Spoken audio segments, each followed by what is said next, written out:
entertainment, current events, and Hollywood.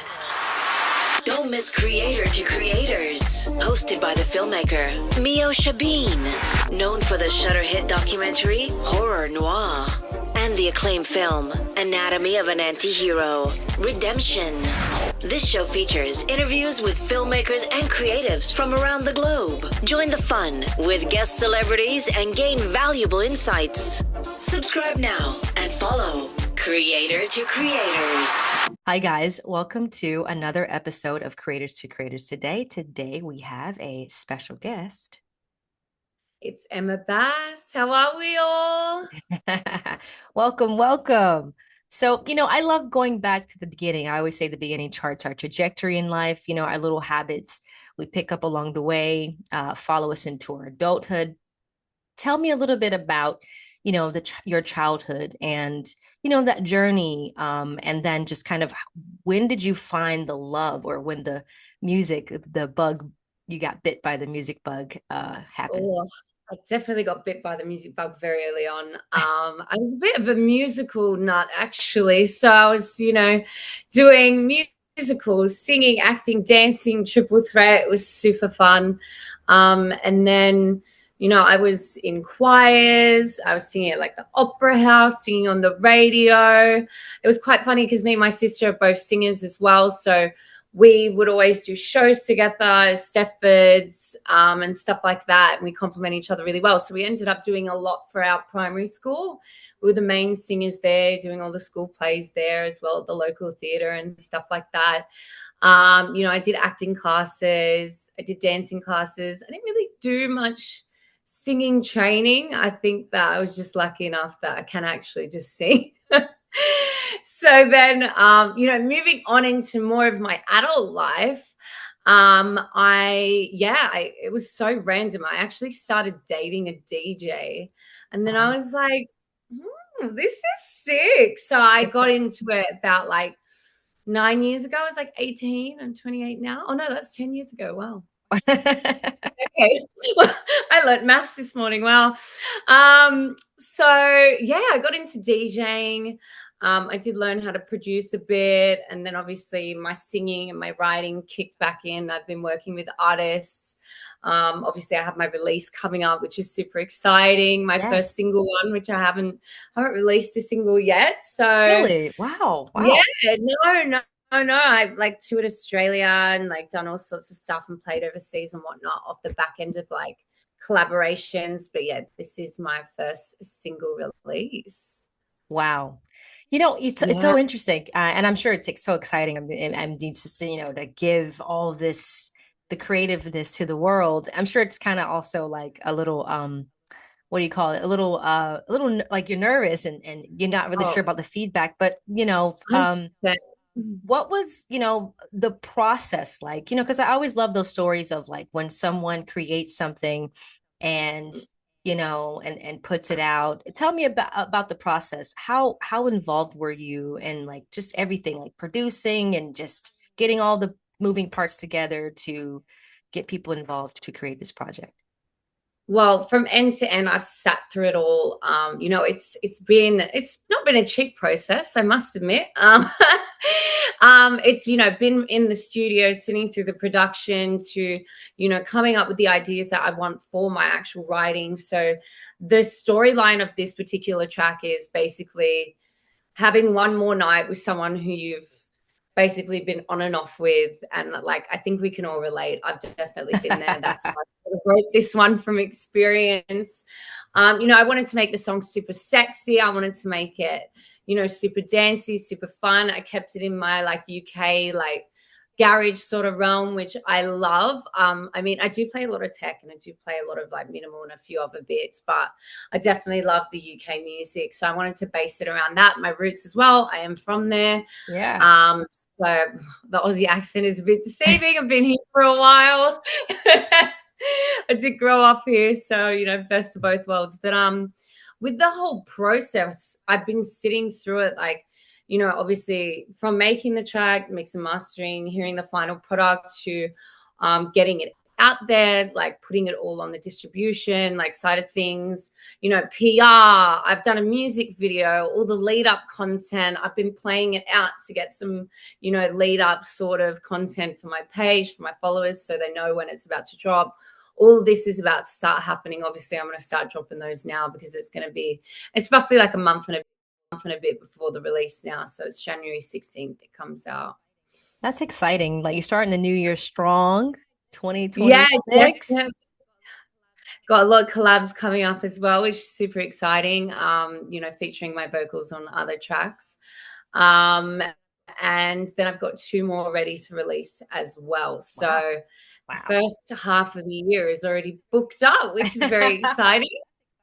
That's exciting. I love that. I love that. It's, you know, it's you know, you're like hitting us over the head and then again and again. You're not letting up. I like that. That's how it's supposed to be. It's like anything. Like you got to look at like your brand like a business. If you're not Yeah. consistent, like, you know, essentially your sales will go down, your followers will go down. Like, you know, and if you're serious about this, you need to be releasing music every 1 to 2 months. Like, you know, they always say it's like a saturated industry, but with social media, anything is possible. So as long as I just keep on that, like I'm very lucky I work with a social media team that, you know, follow me around everywhere and, you know, edit and post for me and stuff like that, because that is a whole nother side of the business. Like I'm independent at the moment. I don't have management. I don't have a booking agent. I always say like social media is my booking agent at the moment. So yeah, and I'm booked pretty much back to back every week at the moment. So I'm very blessed. I'm very happy. Yeah. Absolutely. You know, and I'm curious, like you said something that's, you know, so important, all the things you're doing. I mean, I commend it. I think it's absolutely amazing to hear. And you're a woman, like you can do it as an indie artist. You know, it is possible. 100%. You know, because I think sometimes we kind of look at other artists and we think, okay, well, you know, we see all the great photos, the highlights, I always call it, like on Instagram or social media, but the hard work that like the late night hours, you know, trying to figure out what, you know, where to go with your music. No sleep. No sleep. The flying in from one place, playing another gig, going out, like it's crazy. But I love this sort of lifestyle. Like I love grind. I love the hustle. I love the networking aspect as well. It's a massive aspect that people don't. Like if you're not networking, you're not getting your name out there. You're also not doing social media, not doing PR. You're not doing all these things. You could be the best artist in the world, but no one will know who you are. Oh my God, that's so true. It goes hand in hand. Like you said, it's a business, but also, you know, it's, I think a lot of artists don't know that going into it. They just think, oh, I could just, you know, sing and put it out. And it's like, no, you have to work at this. And it's, you know, and you have great, you know, I just love I mean, look, you look amazing. You know, like, come on, get out of here. It's gonna be great. Yeah, no, you spend a lot of money on your appearance as well. Like makeup isn't cheap. Like hair is not cheap. I don't know whose hair this is. You know, I love asking this question. And I'm curious, you know, as an artist, as an indie artist, and you know, you're putting your work into your craft. Do you feel that the industry as a whole, you know, is getting better in favor of artists? Do you think that now we're living in a time that it's so easy to make hits? There's TikTok, there's Instagram, there's all this stuff, versus back then when, you know, making a record and that was the only way you have to sell your, you know, your music. And I mean, do you think things are getting better?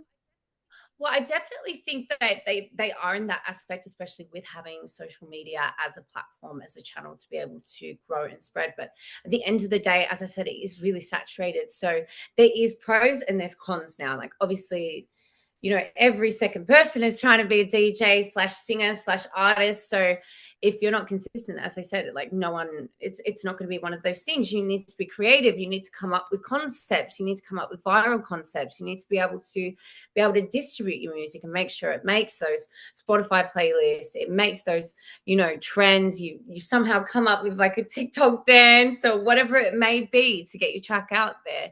And there's a lot of artists that have grown so quickly from doing it. So it's just the process of finding your niche, finding your audience, and then streamlining your your content, your vibe, your brand, everything like that, and making it, hit all the right spots. Because you can make a video, it could be sick, but no one's going to watch it if it's not catchy, if it's not hooky, like if there's not something to it where people are like, oh, let's grab my attention. You know what I mean? Yeah. Yeah. I mean, and it's I just find it so I commend artists because it's such a I guess it's a very you put yourself out there and to be judged. It's such a judgmental business, but you also have to believe in your craft and what you have. Because I just can't imagine just like putting some music out there and just waiting to hear like what people think of. It will just terrify me. But It's definitely nerve-wracking, but I think it's also very like character building. It obviously does build your confidence as I keep doing more and more. Like I do find it unlocks different parts of myself, and I'm like, oh, I'm not mad. You know what I mean? Like obviously, it is really nerve-wracking. Like I get anxiety sometimes. I think everybody does as humans. So like at the end of the day, like, putting that music out there, getting feedback, actually taking it on, also listening to your intuition yeah. and like growing with the process is like 100% really, really important, I think. But it's also sick. Like it's a fun ride. I love that. I love asking this question, and there's no wrong answer, I promise. But the three levels of influence: money, power, and respect. If you could choose only one of those things, which one would you choose and why? Respect. Okay. Because you will get further in life than with money or power if you have respect from people, because they'll obviously want to be around you, work with you, help you, those sorts of things. I love that. It's a great answer. Um, Yeah.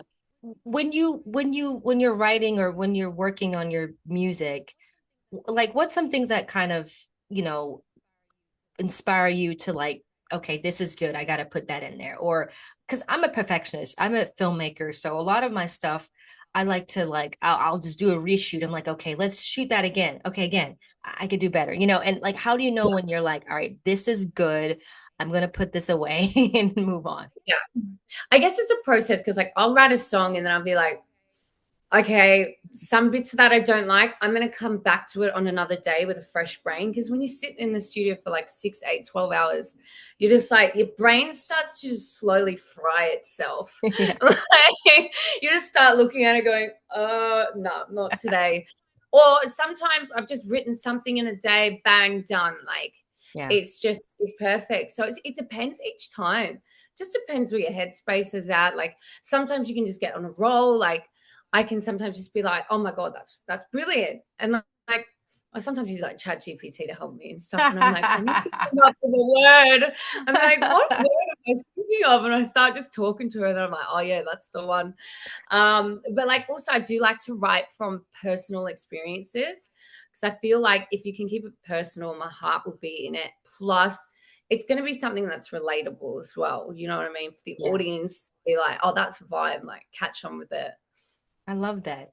I was curious, do you feel like the music industry, like in America, is, I mean, obviously harder to get into or to be, because you have the Billboard charts, you're competing against people that have already been in the business for many years. If you put a song out and it's like there's studios like Taylor Swift, like how do you compete? Like it's insane. I think like everybody is like themselves, right? So you're not competing, you're just trying to get up to a place where they are. Yeah. You are, I guess you are sort of competing at the same time, but I think that obviously if you come with your own sound, your own sort of quirkiness, like I love to always put a bit of my personality in my videos and like all that sort of stuff because I feel like everyone's unique. So if you can just find, as I said, that niche and like your audience, you get there. Yeah. And like obviously there are massive, massive names, but that comes with time. Like whether it takes 5, 6 years, 10 years, it's still going to be rewarding. And like obviously this is, the industry I've chosen to be in and I've been in it for a long time. Like I'm not moving, like I'm not changing. Like this is my passion. So I will work as hard as I need to get there. I love it. Do you feel like, I mean, I'm sure, like you said, passion. Do you feel like you found this is definitely your purpose? Like you're living your purpose. I love that. Yeah. I love And that. I definitely feel like a lot of good things come with this, like modeling gigs. I do a bit of acting Yes. sometimes. Yes. I always end up being a DJ in like TV series and stuff. Where I'm like, it's so funny though, because when you film, obviously they're talking over it. Yeah. So I'm actually DJing with no music. And I have to like dance with the crowd and everyone's dancing offbeat because no one's got music. And I've done a couple of I've been a model for like 9 years as well. So I Definitely. like doing working with different brands, meeting different people, doing different things, like growing my confidence. Super fun. I love that. That's beautiful. I mean, you're absolutely gorgeous. So I mean, you can do Oh, anything. thank And you. that's a plus to have as far as like talent and beauty. I mean, come on. That's a great, a great plus. Thanks, mom and dad. Shout out to your jeans. I love it. What was the most memorable moment from your first Australian tour after the success of Why Don't You? I think I was playing HQ because HQ in Adelaide is the biggest venue in Australia. Wow. And that was sick. The production in that club is mad. And like obviously singing live, doing that like live element into my sets was definitely super cool. And obviously touring with Nemo was super fun. I think I put makeup on him a couple of times. Got him drunk, put makeup on him. We just do funny things when we tour. It's always good fun. And like it's obviously sick feeling like a little bit of a rock star, We chaperone you a little Yeah. bit, take your food, travel, hotels. It's I not love bad. It's not bad at all. I love that. And it's amazing. I'm sure that felt like, wow, like I made it here to the biggest platform ever. I can do anything. And I'm sure that feels really good because you work really hard to get there. Yeah. What does it feel like performing, or what's the difference? I guess I don't know if there's any comparison, but performing in a big crowd versus something like an intimate kind of space for Do you know you. what? I actually love a small crowd and I love a big crowd at the same time. Small crowd, like you can get real intimate with them. Like I played to one on Sunday, which wasn't big, but it was just like it was such an underground fun event. Like I dropped in some dirty garage and like it was fun because you can hear everyone in front of you. Like as soon as you drop a banger, they're like, oh, and you're like, that's so good. Whereas like a massive crowd is obviously sick. Like it's better, but I Yeah. mean, there's still pros and cons to all of them. Like obviously, I'm like long and short sighted. I can't see like a crowd. Like I'll be like, I hope they're enjoying everything. Like, thank you so much. Like you'll see me like sometimes I've seen videos of me and like 'cause obviously it's so dark. And if I don't have like a light in front of me, which I do now most of the time when like I'm performing and stuff, so you can see me because we film for like YouTube and Instagram, whatever. Yeah. But before I was seeing videos of me like literally with my face down to the decks, trying to like see what I'm putting in next. And I was like, oh, Oh that's my not good. God, that's hilarious. I I'm love an that. old lady. But yeah, 100% playing to big crowds. It's always been my favorite. Like, it's just such a vibe. And then, you just feel so like self accomplished. And you're just like, right, what's next? What can we do to like get Yeah. back here again? Yeah. You think about the artists that came before, like when I think about it, like your Michael Jacksons or those ones that I always say they hit some type of like God's level of like it's like where does that come from? How do you get there? And what do you think those people have that get to that level? Like your Michael Jacksons, your I don't know, like I mean, there's so many people you can name, Yeah. legends. Yeah. Well, I definitely think like longer ago before our time, obviously there was a lot of genres and that sort of being created, like in Michael Jackson's doing like crazy stuff, like doing the dancing, having that vibe, having that brand. I think essentially it's down to branding, it's down to your sound, and it's down to the way that you promote yourself. Yeah. 100%. And like obviously some of these people are just magicians. Wow. Like they're wizards. They're fantastic at what they do. So, at the end of the day, they're always gonna, get there, create something and, have this huge following. Yeah, it's incredible. It's incredible. If you could perform with any artist, living or dead, who would it be and why? Oh, do you know what? Ariana Grande. Hey, I'm obsessed with her voice. Like she, how does it do that? Like what the hell? She's gorgeous as well, like absolutely gorgeous. I reckon she'd be such a bunch of fun. oh yeah, oh yeah. Yeah. I think she's a what's her zodiac? I think it's a Cancer. I think it Ooh. is. I think it is. What's your zodiac? I'm a Gemini. Interesting. Yeah, Oh, people don't like Geminis, but I'm I don't like, know oh, why. I don't know why. I think I you don't guys are know great. why. I mean, I've met some crazy ones, I'm not gonna lie.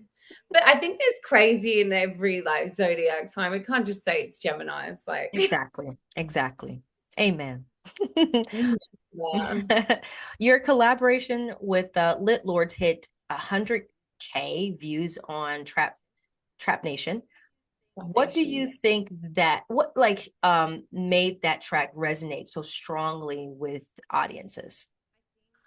I think obviously it was sick collaboration, Lit Lords. They are lit. Like it's a very fitting name. They are crazy in the studio. Like when you listen to it, it goes from like heavy, like trapped, like drum and bass. I was like, oh my God, this is so heavy. I think that obviously because Trap Nation, that is such a bass label. So that resonates really well with that crowd, and that fan base as well. And they're very good on their socials. They started killing it. So like to clarify, back in the day, I used to be a bass DJ. So Yeah. now I'm a house DJ. I've switched over. I do still love my bass. I love my drum and bass. I love my trap, love my dubstep. But I actually started off as a garage DJ, switched to bass, and then came back. So it's been a bit of a journey. What's the difference, I guess, if I may ask? Like what? Well, I mean, like garage and like tech is like anything from like 125 to 140, 150 house. Wow. And then like bass is like 150 to 180, like BPM. Like it's just absolute carnage. I love bass. I love But that. as I got older, I was like, yeah, I want to go back into my house. Like I love my that. That's cool. changed. That's awesome. You've shared Yeah. stages with uh big names. Which of those experiences were, I guess, the biggest impact um on your growth? I guess, yeah, being like the main support for them, like playing before them or straight after is always a good one. Like I have Badger coming up, which I'm super excited. I'm playing before him on 3rd of January for Watson CQ. I'm Hey, so excited because he's just such a good DJ. I'm a bit of a fangirl, but I'm not going to fangirl over him. Don't worry. We're gonna keep it cool. So that's I guess hilarious. yeah, like when I do play for these big artists, obviously they're in different venues. They've got, high quantity of people that can come through, better production, better speakers, those sorts of things, because they're not going to shove them in a small club on the side of the street, you know what I mean? So I guess these sorts of situations, like obviously I video them, I document them, I get all of that on my socials and whatnot. So the more that, people see that, the more, I do get bookings coming through. Nice. Just people, I'm always on my request side, just people coming through asking me to DJ. It's sick. Really enjoy it. That's awesome that you're like booked and busy. Love that. Love that. Books and busy. That should be my books and busy. So, but I That's also do play a lot like private gigs on like boats, like house awesome. parties, and like they pay really well as I well. And obviously it's bet. for like a few hours. So you just it's good. That's And awesome. like I do love it, like because I can just, mess around and play different genres and those ones I wouldn't normally play. Like, but I think it's also really important to be quite diverse as a DJ these days. Like obviously when you're starting out, not to confuse people, it's good to stick to one genre. Yeah. And then obviously you get a bit bigger, you branch out and you can start, playing different sorts of sets. Like I play anything from like literally like funky tech house to like heavy floor to the floor bass line, and I can mix them all together. And it's so much fun. Like I genuinely have so much fun behind the decks. Like I'm like, I don't know who's having more fun, like me or the crowd. Like You're just out there just mixing. I love it. I love it. That's so Do cool. you want to know something funny? There was like a photo of me that got posted from the weekend. I'm putting my hand up. My mum sent me a message on Instagram going, "Wow, you've got a really long arm." I was like, "Thanks, mum." I love it. No I was matter how big you get, like, your mom is going to definitely just bring you back to earth. They're like, oh, wow. You're like, thanks, mom. Of course. "Thanks, babe." I was like, That's really nice." She goes, "You know it." I love it. Shout She's out to like, "Your arm is really long." I was like, "Oh my God, it is." I love it though. I love it. Shout out to mom. We love Yeah, them. go We love on, mum. mom. Go on. Um, I love that. I love it's kind of like what happened to me when I got this huge project and it was like Jordan Peele's a part of it, some big names in the business, and I call my mom. I'm like, oh my God, I'm doing this project. And I love Jordan Peele. And she's like, oh, who's Jordan Peele? I was like, like, ah, Keep okay, up with well, the times. yeah. It's like, wow.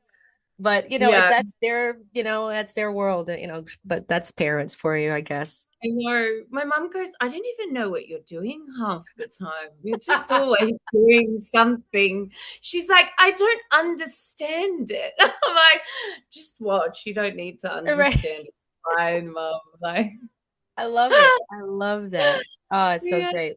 Um, as both songwriter and producer, were like when you're creating and into doing vocal tracks and where do you begin when you like in the process? Are you production first, songwriting later? Like how do you Production first. I okay. do prefer that. I mean, I can do songwriting first, but I find that I work better with production because then you just keep switching things out and changing it as you go along. Yeah. Obviously to complement the production and then complement your voice over it. And then once you lay down vocals, you just change the production again. Yeah. Like it's definitely a whole process. So don't get me wrong, I have started off with lyrics before, but I just prefer to do production because I'll just start messing around and then bits just come to life. I love that. I love that. A lot of women in film, well, I went to school for cinematography originally and then got into directing and film and all that stuff.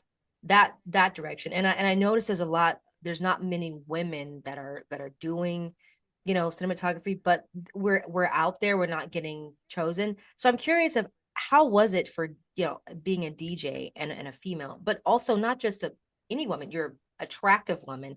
Is it harder for an attractive woman to be taken seriously as a DJ? I mean, yes and no. I mean, some people are absolutely fine. Some some of my guy friends will even run events and be like, "Oh, I'm not going to book you. Like, you get enough gigs as it is. Like, let the guys have a turn." And I'm like, Really? Wow. the hell?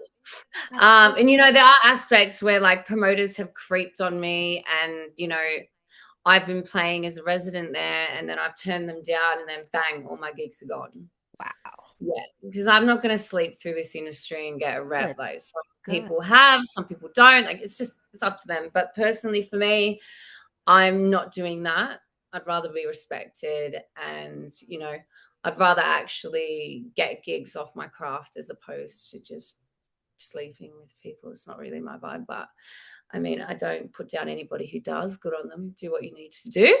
Absolutely. I think definitely as a woman, there are pros and cons. I think a lot of men do think women just get booked for being hot. I mean, I definitely have seen it happen, but, there are amazing, amazing female DJs out there. And, like even Paris Hilton, look at her go. She's now like doing it. She makes like 800,000 euros a set. And she's like, for all you haters out there, like this is and they say she doesn't DJ, but she does. She's not Yeah. bad Yeah. at all. She's good at so there is many aspects and different sort of pros and cons to being a girl, but I just don't let those things stop me. If someone knocks Good. me down a bit, you just get back up and something else as one door Love it. closes, another opens. So Yes. more opportunities will come along the way. You just got to make sure you stay positive, be open-minded, and just keep your head down, work. Yes, I love that. Oh, that's so refreshing to hear because I think a lot of people who listen to the show really love to hear like that advice because it's so real and it's so hard. Also, you know, being an Yeah. artist, being an indie artist, being a woman, all the things, the layers that you have to, obstacles that you have to face in the business. But thank you Yeah. for saying that because you're doing it and you're a testament of just hard work, what it looks like. So Thank thank you you for so having much for that. me. Well, I always say as well, like, you work out your body, you need to work out your brain, like do breath work, meditate. Like there's times where I just go, it could be like a week before my period, and I just go absolutely mental in my head. And I'm like, right, you need to slow down, chill back, have a me day, get a massage, go to the sauna, calm down. Yes. Like I Yes. find, creatives, a lot of us are ADHD, autistic, borderline, something funny in the head, like Yes. you have to be in this industry, you have to be out there, you have to be creative. And a lot of that comes with, obviously mental health issues. So you see a lot of artists come up, disappear, you'll never hear from them again. Yeah. And that's what happens. It's like, so I'm always just like, you got to be careful, you got to take care of yourself, but like also have fun, but like just also keep in mind, like if you're constantly partying, constantly doing all these things and not, going to the gym, not taking vitamins, not looking after yourself, your body is your vessel. Otherwise you Yes. can't function. Like you will not go very far. So you need to focus on doing a bit of everything and making sure that everything's like in check, essentially. Absolutely. That's great advice. That's real. Thank you for that. Um, fans describe your presence behind the desk as electric. What do you hope people feel when they attend an Emma bass show? So I just want people to have like a good time and like the music. Like I play a lot of vocals because like obviously everybody loves a vocal, everybody loves to sing along, but obviously I Yeah. play a lot of edits and remixes and stuff like that. So I love like controlling the crowd and getting them going, getting them dancing. I want them jumping up and down, going nuts, screaming at each other. That's fantastic. Like that's the way I like it. So it's just as long as like the energy is very high and everyone's having a good time, then I walk away a very happy girl. I get off the decks and I'm like smiling from ear to ear. I love it. I love it. Quickly, last question. I promise we're done. What advice would you give to someone out there that's trying to get into this business? I definitely think be yourself is the biggest thing. Show your personality, show your brand. Don't be shy. Don't think because someone's got more of a cooler brand, you can't be quirky. Everything works in this day and age. And obviously, consistency is key. Get yourself out there, go networking, go to clubs, ask to meet the managers, the booking agents, the promoters, whoever they may be. Do not be shy. Put your name out there. Make sure you have an electronic press kit. Wow, that was a mouthful. And make sure you upload sets to YouTube because promoters and stuff these days and booking agents, they want to see what you can do behind the decks. So if you just walk up and be like, book me, here's my Instagram, you don't have context behind that, they're just gonna look straight over you. You know what I mean? So you need to be prepared. Like make a website, make a YouTube page, make sure you're posting on socials, Instagram, TikTok, make sure it's all in the right formats. Spend the time learning how to edit. I'm lazy. I pay a team. I can't be bothered. So there's definitely many ways to go about it. But I think, yeah, definitely just keeping consistent and networking, getting your name out there, doing the most. Love it. I love it. That's awesome. Really quick, where can people find you on social media to find everything you got going on?